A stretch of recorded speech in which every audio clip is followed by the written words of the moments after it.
How powerful are the Nazgul? Let's take a look. Hi everyone, this is Robert. Welcome to In Deep Geek. On this channel we dive deep into Tolkien's Legendarium, as well as A Song of Ice and Fire and The Witcher. Welcome.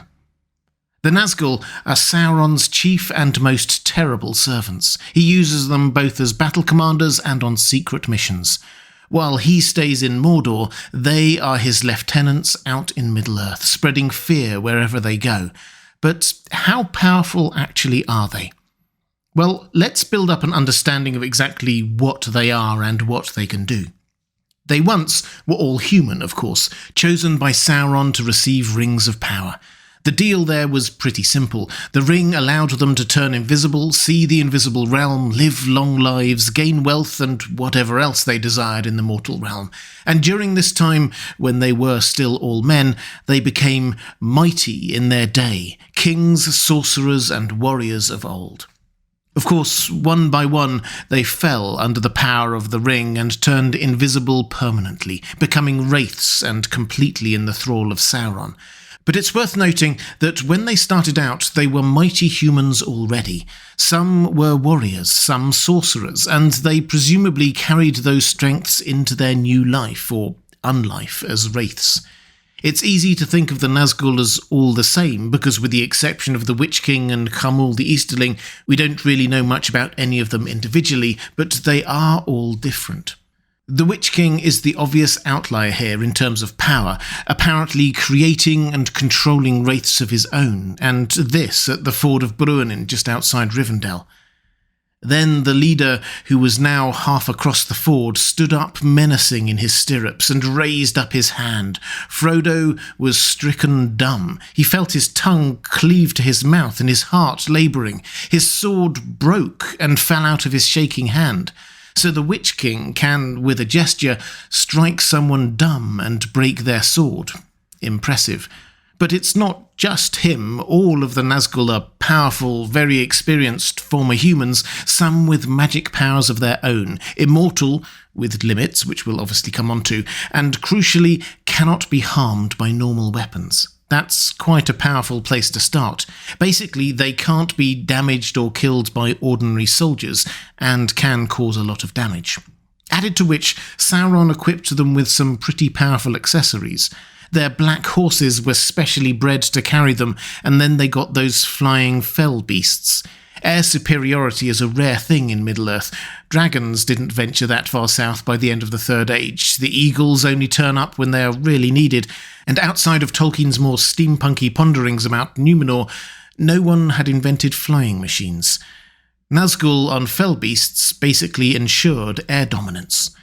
And then there's the Morgul blade that the Witch King stabbed Frodo with. It was enchanted so that the fragment that broke off worked its way into Frodo's body towards his heart. If it had reached there, he would have become a wraith himself and under their control. Frodo survived 17 days, but evidently that was a surprise. Most people would last a lot less, and not many have access to a healer like Elrond. So a weapon where you just have to stab your opponent, and within a couple of weeks or so they become a wraith under your control. Powerful stuff. We don't know if it was only the Witch King who held such a blade, but it clearly wasn't one of a kind. Gandalf referred to it as a Morgul knife, not the Morgul knife.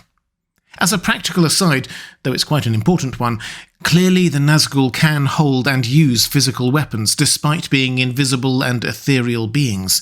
They seem to be able to throw or fire deadly black darts. At Weathertop they used swords, and the Witch King sometimes uses a giant mace. They aren't just ghosts, they exist in and can manipulate the land of the living too.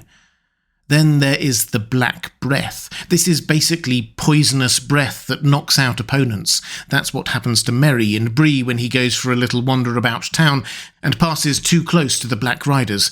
To be honest, Merry got off quite lightly there. When the Nazgul are deployed in combat situations, it's actually quite deadly. Both Faramir and Éowyn get caught, and we're told that they both fall into deep, cold sleeps. But for Aragorn's intervention, in time a shadow would pass over their faces as they sunk deeper, and they would never recover.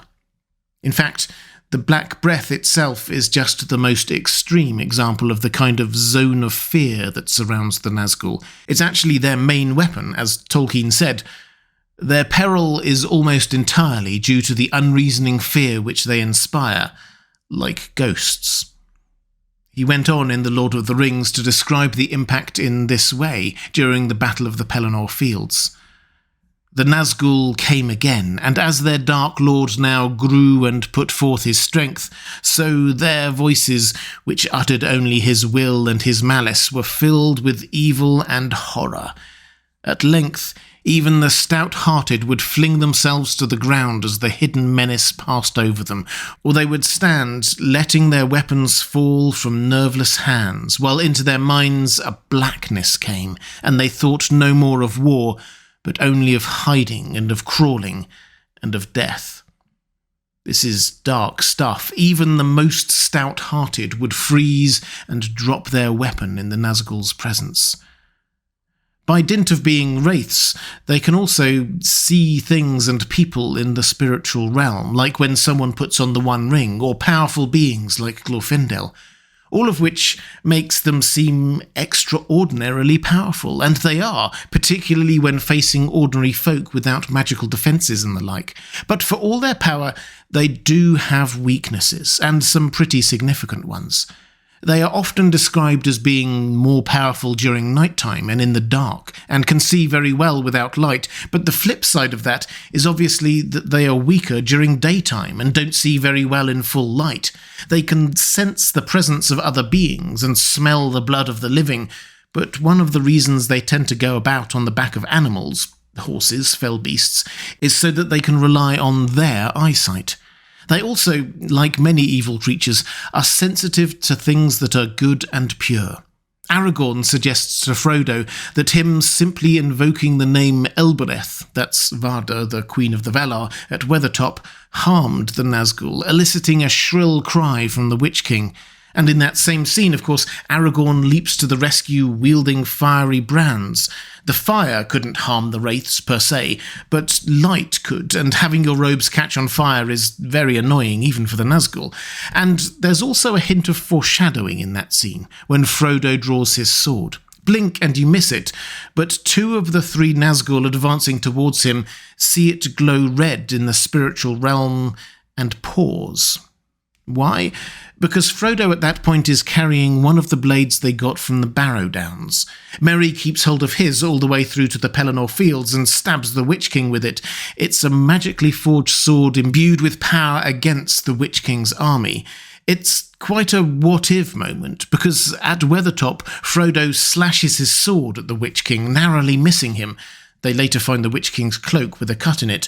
But what if he'd hit? Did Frodo's weapon have the same power as Merry's? It's very possible, and does that mean that Frodo could have killed the Witch King there and then with a luckier strike? It's worth considering.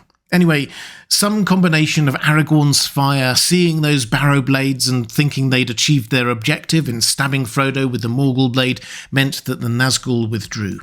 And it's not the only time we see the Nazgul, if not exactly defeated, then pushed back by mighty foes or circumstances. Gandalf holds them off at Weathertop for an entire night, saying after that, "I was hard put to it indeed. Such light and flame cannot have been seen on Weathertop since the war beacons of old." So the might of the 9 Nazgul was great, but one Gandalf the Grey could just about hold them off. And at another point at around that time, 5 Nazgul stumbled across Glorfindel and took a long detour just to avoid facing him. They could see his power. In the interest of fairness, we should probably note that these things happened in the Fellowship of the Ring. Tolkien says in one of his letters that the Witch King in particular was given a power-up by Sauron before the Battle of the Pelennor Fields. Well, he didn't say power-up exactly, but an added demonic force, which probably amounts to the same thing. Which brings us to their greatest weakness, which, ironically, is actually the source of their power: Sauron. It was Sauron's power through the rings that kept them bound to the mortal realm, he who controlled them and he who could give them an added demonic force when he wished. When he was destroyed, when the ring that bound them to his power was destroyed, they also met their doom. The Nazgul were hugely powerful, almost unstoppable to normal humans without any magic. Invisible, magical, invulnerable to normal weapons, sowing fear amongst their enemies. But to those who knew their weaknesses or were powerful beings themselves, then they stood a chance, as per Gandalf, Glorfindel and Aragorn.